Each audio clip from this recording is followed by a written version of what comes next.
ओम शांति। अॼु जी मुंहिंजी तारीख़ है 29/8/2025। अॼु मेरा बाप दादा चवंदा मीठे मीठे ॿार पंहिंजी सेफ्टी जे लाइ विकार रूपी माया जे चंबे सां सदा बची करे रहणो। देह अभिमान में कॾहिं बि न अचो।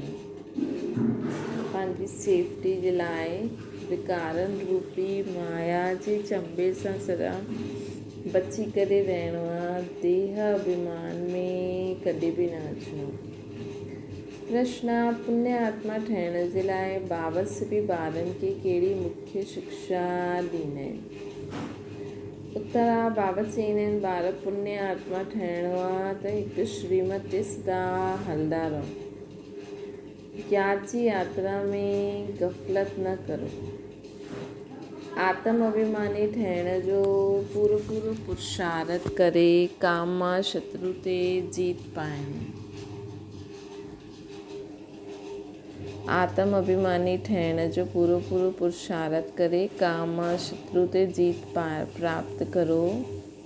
यही समय आहे पुण्य आत्मा ठही हिन दुखधाम सां पार सुखधाम में वञण जो, है न। बाबा चवंदा आहिनि पुण्य आत्मा ठहिणो आहे त श्रीमत ते सदा हलंदा रहो। याद जी यात्रा में गफ़लत न करो। आत्म अभिमानी ठहिण जो पूरो पुरुषार्थ करे काम मां शत्रु ते जीत पायो। यही समय पुण्य आत्मा ठही न दुखधाम सां पार सुखधाम में वञण जो। ओम शांति। बाबा ही रोज़ ॿारनि सां पुछंदा आहिनि, शिव बाबा जे लाइ ईअं न चईंदासीं कि बछड़े वारो। आत्मायूं त अनादि आहिनि, बाप बि आहिनि। हिन समय जबकि बाप ऐं दादा ॿई आहिनि, तॾहिं ही ॿारनि जी संभाल करणी हूंदी आहे। केतिरा ॿार आहिनि जंहिंजी संभाल करणी हूंदी आहे। हिक जो पोतो मेल रखिणो पवंदो आहे न, पोता मेल। जीअं लौकिक बाप खे बि फुरनो रहंदो आहे न। सम्झंदा आहिनि असांजो ॿार बि हिन ब्राह्मण कुल में अची वञे त सुठो आहे। असांजा ॿार बि पवित्र ठही पवित्र दुनिया में हलनि, काथे हिन पुराणी माया जे नाले में बहिजी न वञनि। बेहद जे बाप खे ॿारनि जो फुरनो रहंदो आहे। केतिरा सेंटर्स आहिनि कंहिं ॿार खे काथे भेजणो आहे जो सेफ्टी में रहे। अॼुकल्ह सेफ्टी बि मुश्किल आहे। दुनिया में कोई बि सेफ्टी न आहे न। स्वर्ग में त हर हिक जी सेफ्टी हूंदी आहे, हिते कोई जी सेफ्टी न आहे। काथे न काथे विकार रूपी माया जे चंबे में फसी पवंदा आहिनि। हाणे त आत्माउनि खे हिते पढ़ाई मिले थी। सत जो संग बि हिते ई आहे न। हिते ही दुखधाम सां पार सुखधाम में वञिणो आहे। छोजी हाणे ॿारनि खे पतो पियो आहे कि दुखधाम छा आहे, सुखधाम छा आहे। बराबरि हाणे दुखधाम असां पाप ॾाढा कया आहिनि ऐं हुते पुण्य आत्मायूं ई रहंदियूं आहिनि। असांखे हाणे पुण्य आत्मा ठहिणो आहे। हाणे तव्हां हर हिकु पंहिंजे 84 जन्मनि जी हिस्ट्री जोग्राफी खे ॼाणे विया आहियो। दुनिया में कोई 84 जन्मनि जी हिस्ट्री जोग्राफी न ॼाणंदा आहिनि। हाणे बाबा अची करे सॼी जीवन कहानी सम्झाई आहे। हाणे तव्हां ॼाणंदा असांखे पूरो पुण्य आत्मा ठहिणो आहे याद जी यात्रा सां। इन में ही ॾाढा धोखा खाईंदा आहिनि गफ़लत करण सां। इन में ही ॾाढो धोखो खाईंदा आहिनि गफ़लत करण सां। बाप चवंदा आहिनि हिन समय गफ़लत सुठी न आहे। श्रीमत ते हलणो आहे न। उन में बि मुख्य ॻाल्हि चवंदा आहिनि हिकु त बाप जी यादि में रहो, ॿियो काम मां शत्रु ते जीत पाए। त हिन समय कोई गफ़लत न करो।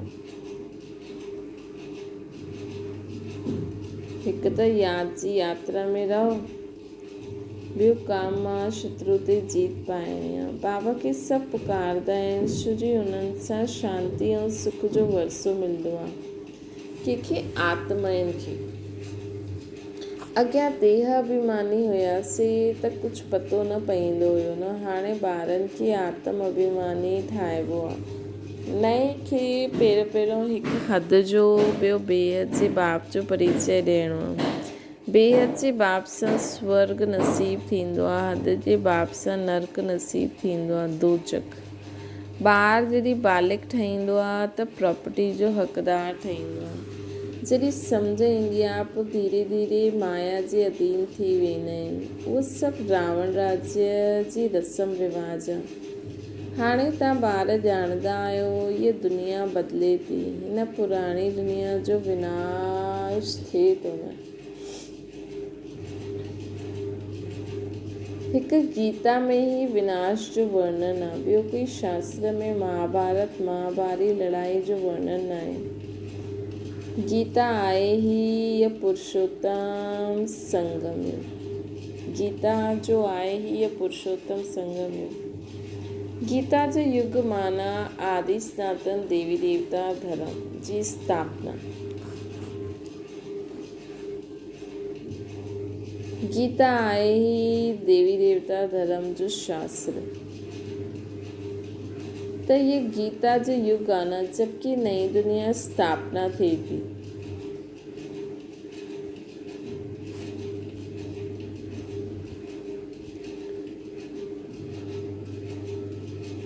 मनुष्य खे त बदिलणो ई आहे, मनुष्य सां देवता ठहिणो ई आहे। नई दुनिया में ज़रूरु दैवी गुण वारा मनुष्य खपनि। इन ॻाल्हियुनि खे दुनिया न ॼाणंदी आहे। उन्हनि कल्प जी आयु जो टाइम ॾाढो ॾेई छॾियो।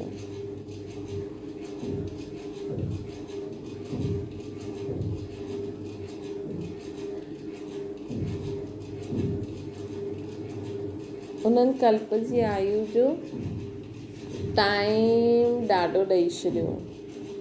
हाणे तव्हां ॿारनि खे बाबा सम्झाइनि था त सम्झंदा आहियो बराबरि बाबा असांखे पढ़ाइनि था। श्री कृष्ण खे कॾहिं बाप टीचर व गुरु न चई सघंदा आहियूं। श्री कृष्ण टीचर हुजे त सिखाए किथे?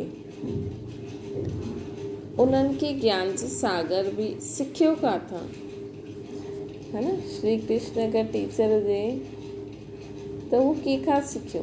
उन्हनि खे ज्ञान जो सागर न चईंदासीं। हाणे त ॿारनि खे वॾनि खे सम्झाइणो आहे, आपस में मिली करे राय करणी आहे कि सर्विस जी वृद्धि कीअं थिए, व्यंग मार्ग जी सर्विस कीअं थिए। ब्रह्म कुमारियुनि जे लाइ जो एतिरो हंगामो कंदा आहिनि, पोइ सम्झंदा आहिनि इहे त सचा आहिनि, बाक़ी दुनिया त कूड़ी आहे। इन करे सच जी नैया खे हिलाईंदा रहंदा आहिनि। तूफ़ान त ईंदा आहिनि, तव्हां नैया आहियो जो पार वेंदा आहियो। तव्हां ॼाणंदा आहियो असांखे हिन मायावी दुनिया सां पार वञिणो आहे। सभिनि खां पहिरियों नंबर में तूफ़ान ईंदो आहे देह अभिमान जो। उहो आहे सभिनि खां बुरो। इन्हनि ई सभिनि खे पतित ठातो आहे, देह अभिमान। तॾहिं त बाप चईंदा आहिनि काम आहे शत्रु आहे। जॾहिं इहे जीअं ॾाढो तेज़ तूफ़ान आहे, कोई हिन ते जीत पाए भी, कोई हिन ते जीत पाईंदो बि आहे। गृहस्थ व्यवहार में विया पोइ कोशिशि कंदा आहिनि बचण जी। कुमार कुमारियुनि जे लाइ त ॾाढो सहज आहे, इन करे नाम बि आहे न कन्हैया। एतिरा कन्हैया ज़रूरु एतिरी कन्यायूं ज़रूरु शिव बाबा जी हूंदियूं न। देहधारी कृष्ण जी त एतिरी कन्यायूं न आहिनि। हाणे त हिन पढ़ाई सां पटरानी ठहियो था न। हिन में पवित्रता मूंखे खपे। पंहिंजे पाण खे ॾिसणो आहे कि यादि जो चार्ट ठीकु आहे। बाबा वटि कोई जो 5 घंटे जो, कोई जो 2-3 घंटे जो चार्ट ईंदो आहे। कोई त लिखंदा ई न आहिनि, ॾाढो कम यादि कंदा आहिनि। सभिनि जी यात्रा हिकु रस न आहे। अर्जुन देर वार वृद्धि खे पाईंदा। हर हिक खे पंहिंजो चार्ट ॾिसणो आहे। मां केसि ताईं पद पाए सघंदो आहे, केसि ताईं ख़ुशी आहे। असांखे सदैव ख़ुशी छो न रहणी खपे, जबकि उच ते उच बाबा जा ठहिया आहिनि। त असांखे ख़ुशी हुजणी खपे न, लेकिन छो न हुजे, छो न थींदी आहे। ड्रामा अनुसार जे भक्ति ॾाढी कई हूंदी उनखे ज्ञान जास्ती सम्झ में ईंदो, ज्ञान सम्झ में ईंदो, बाबा जी यादि हूंदी, धारणा थींदी त ख़ुशी थींदी न। भक्तनि खे फल ॾियण लाइ बाबा आया आहिनि। रावण राज्य में त विक्रम थींदा ई आहिनि न। तव्हां पुरुषार्थ कंदा आहियो सतो प्रधान में वञण जो पूरो पुरुषार्थ न कंदा आहिनि त सतो में अची वेंदा आहिनि। सभु थोरी एतिरा ज्ञान वठंदा आहिनि, सभु ॿुधंदा, संदेश ज़रूरु ॿुधंदा, पोइ किथे बि हूंदा, हिन करे कोने कोने में वञिणो खपे त संदेश सभिनि खे हूंदा। हिकिड़ा त टीवी, मोबाइल, न्यूज़पेपर द्वारा बि ॾाढो संदेश पहुचंदो आहे। विलायत में बि मिशन वञण ई खपे।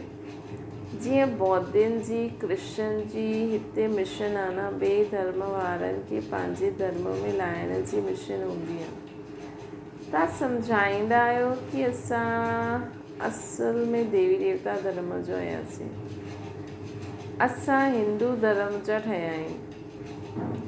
तव्हां वटि ॾाढा करे हिंदू धर्म वारा ई ईंदा आहिनि, उन्हनि में बि जो शिव जा देवताउनि जा पुजारी हूंदा उहे ईंदा। जीअं बाबा चयो आहिनि राजाउनि जी सेवा करो। हाणे राजा ऐं माण्हू घर में मधुबन घर में उनजी बि सर्विस थिए थी। उहो अक्सर करे देवताउनि जा पुजारी हूंदा आहिनि, उन्हनि जे घर में मंदरु रहंदो आहे, उन्हनि जो बि कल्याण करिणो आहे। तव्हां बि सम्झो असां बाप सां गॾु दूर देश सां आया आहियूं। बाबा आया ई आहिनि नई दुनिया स्थापना करणु, तव्हां बि करो था न। जो स्थापना कंदा उहो पालना बि कंदा। अंदरि में नशो रहणो खपे। शिव बाबा सां गॾु असां आया आहियूं दैवी राज्य स्थापना करणु, सॼे विश्व खे स्वर्ग ठाहिणु। रोज़ सुबुह ईअं सम्झो मां अवतरित आत्मा आहियां, मां हिन सृष्टि खे स्वर्ग ठाहिण आई आहियां। आश्चर्य लॻंदो आहे असां देश में छा छा कंदा रहंदा आहियूं। पूजा कीअं कंदा आहियूं। नवरात्रि में देवियुनि जी पूजा थींदी आहे, रात्रि आहे त ॾींहुं बि आहे।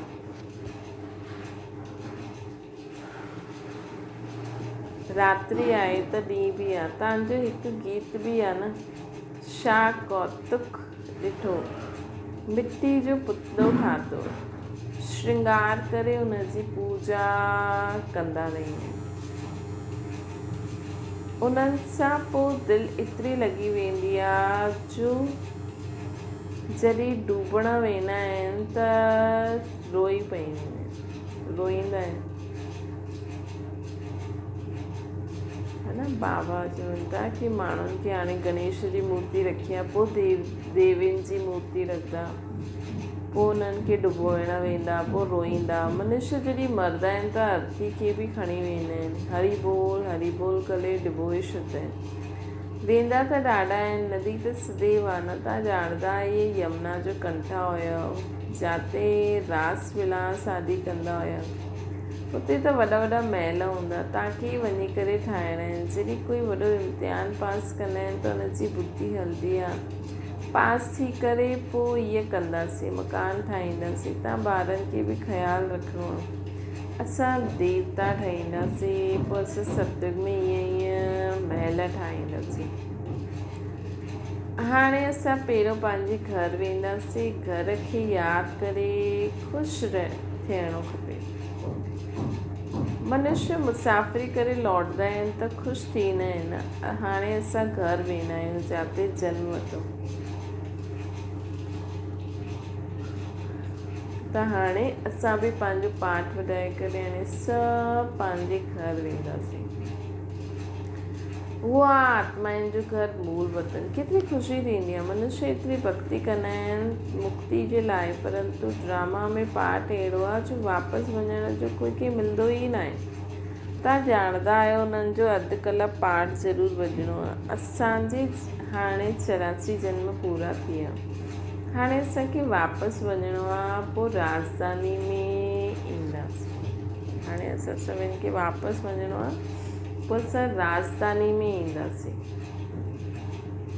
बसि घर ऐं राजधानी यादि आहे। हिते वेठे बि कोई खे पंहिंजे कारखानो आदि यादि रहंदो आहे। जीअं ॾिसो बिरला आहे, केतिरा उन्हनि जा कारखाना आदि आहिनि। सॼो ॾींहुं उनखे ख़्यालात रहंदी हूंदी। उन्हनि खे चओ बाबा खे यादि करो त केतिरो उन्हनि खे अटक पवंदी आहे। घड़ी घड़ी धंधो यादि अची वेंदो। सभिनि खां सहजा माताउनि जो, उन्हनि सां बि कन्याउनि जो।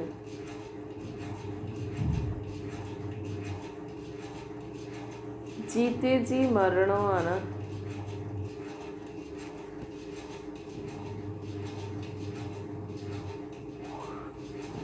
त माताउनि जो त कुझु आहे न। ॾिसो भक्ति मार्ग में बि आहे न, माताउनि जो कुझु न हूंदो आहे त उहो सहज भॻवान सां जुड़ी सघंदी आहे, जंहिंसां उहो पंहिंजो घरु ॾाढो सुठी हलाए सघंदी आहे। माताउनि खे ॾाढी वॾी ड्यूटी भॻवान ॾिनी आहे। माताऊं ख़ुदि खे पहचानंदियूं न आहिनि न, ख़ुदि खे दासी सम्झंदियूं आहिनि, सोचदियूं आहिनि असां छा था करूं, वेठा ई त आहियूं। लेकिन माताउनि जो मोह धन पैसो आदि में ईअं त कुझु बि न हूंदो आहे, त उन्हनि जो भॻवान सां मन जल्दी लॻी वेंदो आहे। ऐं भॻवान जी शक्ति सां ई त सभु हलंदो आहे। त पंहिंजी शक्ति खे पहचानो। त बाबा चवनि था सभिनि खां सहजा माताउनि खे, पोइ कन्याउनि खे सहजा। जीते जी मरणो आहे, सॼी दुनिया खे भुलिजी वञिणो आहे। तव्हां पंहिंजे खे आत्मा सम्झी शिव बाबा जा ठहींदा आहियो। इनखे जीते जी मरणो चइबो आहे न। देह से देह जी सभु संबंध छॾे पंहिंजे खे आत्मा सम्झी शिव बाबा जो ठही वञो। शिव बाबा खे ई यादि कंदा रहो। छो जे पापनि जो बोझ सिर ते आहे न। दिलि त सभिनि जी थींदी आहे असां जीते जी मरी करे शिव बाबा जा ठही वञूं। शिव बाबा जो शरीर जो भान न रहे, असां अशरीरी थी वञूं। पोइ अशरीरी ठही करे असांखे घर वञिणो, अशरीरी थी वञूं, पोइ असां घर वञूं, पोइ वापसि पंहिंजे राज्य में अचूं। बाबा जो ठहियो त बाप जे सवाइ ॿियो कोई यादि न अचे। अहिड़ो जल्दी थी वञे त पोइ लड़ाई बि जल्दी लॻे। बाबा केतिरो सम्झाईंदा आहिनि, असां त शिव बाबा जा आहियूं, असां हुतां जा रहण वारा आहियूं। हिते त केतिरो दुख आहे, हाणे त अंतिम जन्म आहे न, है न। हिते त केॾो दुख आहे।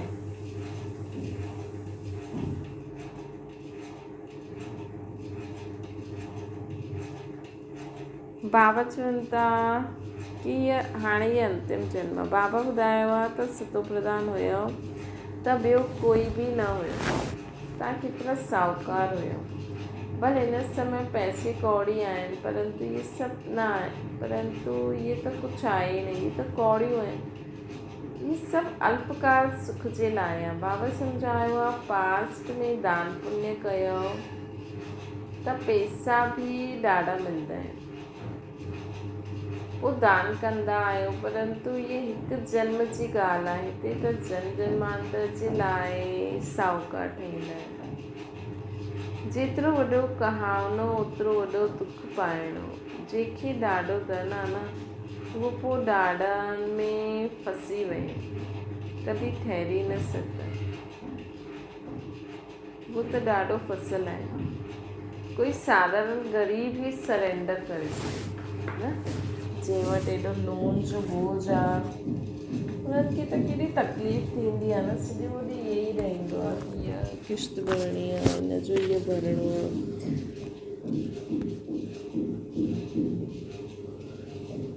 उहो छा बाबा खे यादि करे सघंदा। हा, सभु कुझु बाबा खे ॾेई करे हाणे खां बाबा जी श्रीमत ते हलनि त बि सुठो, है न। साहूकार कॾहिं न थींदा, उहो कमाईंदा ई पुत्र पोत्रनि जे लाइ आहिनि। असांजो कुल हलंदो रहे, ख़ुदि उन घर में न अचण वारा आहिनि। पुत्र पोत्र आया, उन्हनि जीअं सुठा कर्म कया। जीअं ॾाढो दान जो कंदो आहे त उहो राजा ठहींदो आहे।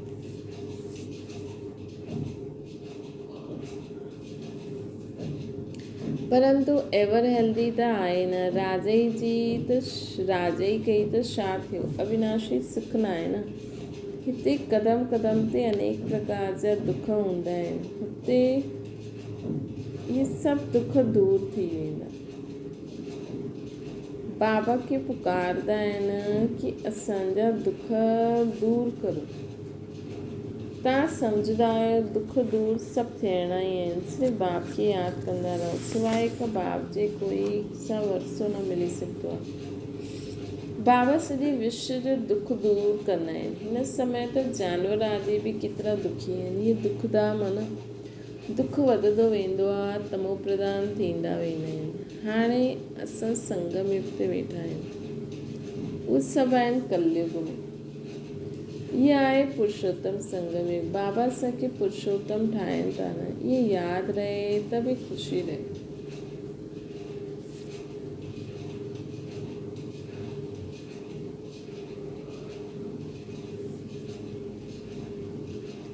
कि बाबा असांखे पुरुषोत्तम ठाहिनि था, इहे यादि रहे त बि ख़ुशी रहे। भॻवानु पढ़ाईंदा आहिनि, विश्व जो मालिक ठाहींदा आहिनि। इहो भला यादि करो। उन्हनि जा ॿार असां भॻवानु भगवती हुजणा खपऊं। उन्हनि जा ॿार असां भॻवानु भगवती हुजणा खपऊं न। पढ़ाई सां भॻवानु त सुख ॾियण वारो आहे, पोइ दुख कीअं मिलंदो आहे उहो बि बाबा सम्झाईंदा आहिनि। भॻवान जा ॿार पोइ दुख में छो आहिनि? हाणे बि एॾो ज्ञान ॿुधण खां पोइ बि अगरि तव्हां दुखी आहियो त पुछो भई मां एतिरो दुखी छो आहियां? भॻवानु त दुख हरता सुख करता आहे। त ज़रूरु दुख में ईंदा तॾहिं त ॻाईंदा आहिनि न। तव्हां ॼाणंदा आहियो बाबा असांखे राजयोग सिखलाइनि था। असां पुरुषार्थ करूं था, हिन में संशय थोरी थियणो खपे। असां ॿी के राजयोग सिखूं था, कूड़ थोरी ॻाल्हाईंदासीं।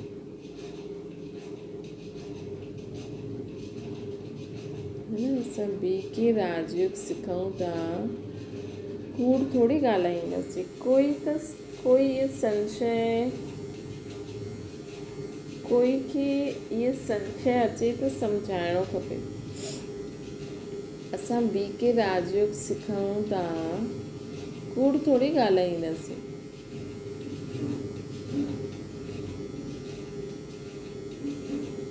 असां पुरुषार्थ करूं था, हिन में संशय थोरी थी सघंदो आहे। असां ॿी के राजयोग सिखूं था, कूड़ थोरी ॻाल्हाईंदासीं।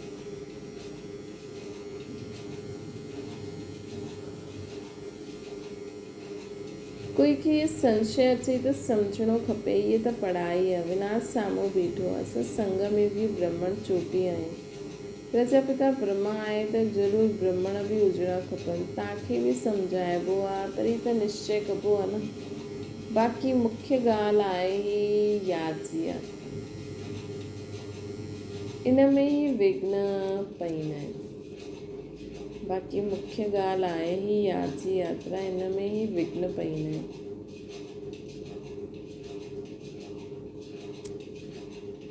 तव्हांखे बि सम्झाईंदा आहिनि। पंहिंजो चार्ट ॾिसंदा रहो। केसिताईं बाबा खे यादि कंदा आहियूं, केसिताईं ख़ुशी जो पारो आहे। इहा आंतरिक ख़ुशी रहणी खपे कि असांखे भॻवानु पतित पावन जो हथु मिलियो आहे। भॻवानु पतित पावन जो हथु मिलियो आहे। असां शिव बाबा सां ब्रह्मा द्वारा हैंडशेक करूं। असां शिव बाबा सां ब्रह्मा द्वारा हैंडशेक करूं था। अच्छा, मीठी मीठी सिकिल जे ॿारनि प्रति माता पिता बाप दादा जो यादि प्यार ऐं गुड मॉर्निंग। रूहानी बाप जी सभिनि रूहानी ॿारनि खे नमस्ते। असांजी बि रूहानी माता पिता बाप दादा खे यादि प्यार गुड मॉर्निंग ऐं नमस्ते। धारणा जे लाइ मुख्य सार, पंहिंजे घर ऐं राजधानी खे यादि करे अपार ख़ुशी में रहणो आहे। सदा यादि रहे हाणे असांजी मुसाफ़िरी पूरी थी। असां वेंदा आहियूं पंहिंजे घर, पोइ राजधानी में ईंदासीं। ॿियो आहे असां शिव बाबा सां ब्रह्मा द्वारा हैंडशेक कंदा आहियूं। उहो भॻवानु असांखे पदत खां पावन ठाहींदा आहिनि। असां हिन पढ़ाई सां स्वर्ग जी पटरानी ठहींदा आहियूं। इन आंतरिक ख़ुशी में रहणो। वरदाना 3 प्रकार जी सेवा जो मेडल प्राप्त करण वारा सदा विजयी ठहूं। विजयमाला में नंबर प्राप्त करण जे लाइ पहिरियों स्व ते विजय, पोइ सर्व ते विजय, पोइ प्रकृति ते विजयी ठहूं। जॾहिं 3 प्रकार जी विजय जे मेडल प्राप्त थींदा तॾहिं विजयमाला जो मणको ठहींदा। स्व ते विजय अर्थात ठहिण मतिलबु पंहिंजे व्यर्थ भाव स्वभाव खे श्रेष्ठ भाव शुभ भावना सां परिवर्तन करणु। पंहिंजे व्यर्थ भाव स्वभाव खे श्रेष्ठ भाव शुभ भावना सां परिवर्तन करणु या स्व ते विजय। श्री बाबा चईंदा आहिनि न सभु ठीकु थी वेंदो आहे लेकिन अंत ताईं व्यर्थ संकल्पनि जो तूफ़ान ईंदो आहे, त हिन ते विजय प्राप्त करणी। जो अहिड़ा स्व ते विजयी ठहींदा आहिनि उहे ॿिए ते विजय प्राप्त करे वठंदा आहिनि। प्रकृति ते विजय प्राप्त करण था वायुमंडल वाइब्रेशन स्थूल प्रकृति जी समस्या ते विजयी ठहिण। है न स्लोगन आहे स्वयं जी कर्मेंद्रियनि ते संपूर्ण राज्य करण वारा ही सच्चा राजयोगी आहिनि। स्वयं जी कर्मेंद्रिय सूक्ष्म और स्थूल इन्हनि ते राज्य करण वारा ही सच्चा राजयोगी आहिनि। पंहिंजी सूक्ष्म और स्थूल कर्मेंद्रियनि ते राज्य करण वारा ही सच्चा राजयोगी आहिनि। अव्यक्त इशारो तव्हां ॿारनि खे ज्ञान सां गॾु सचो रूहानी प्यारु मिलियो आहे। ये रूहानी प्यार ही प्रभु जो ठाहींदो आहे। ये रूहानी प्यार ही प्रभु जो ठाहींदो आहे। हर ॿार खे डबल प्यारु मिलंदो आहे, हिकु बाप ऐं ॿियो दैवी परिवार। त प्यार जे अनुभव परवाना ठाहियो। प्यार ही चुंबक जो कमु कंदो आहे। प्यार ही परमात्मा प्यार ही चुंबक जो कमु कंदो आहे। पोइ ॿुधण ऐं मरण जे लाइ बि तयारु थी वेंदा आहिनि। संगम ते जो सचे प्यार में जीते जी मरंदा आहिनि उहे ई स्वर्ग में वेंदा आहिनि। भई ईअं त कोई असांखे ॿुधाए चए हीअं छो था करो माण्हू लड़ण लाइ तयारु थी वेंदा आहिनि, लेकिन शिव बाबा चईंदा आहिनि मुंहिंजे प्यार में रही करे तव्हां शांति रहो, क्रोध न करो, कंहिंसां लड़ो झगड़ो न, आर्ग्यू न करो, तव्हां चुप रहो। या तक कि बाबा त चईंदा आहिनि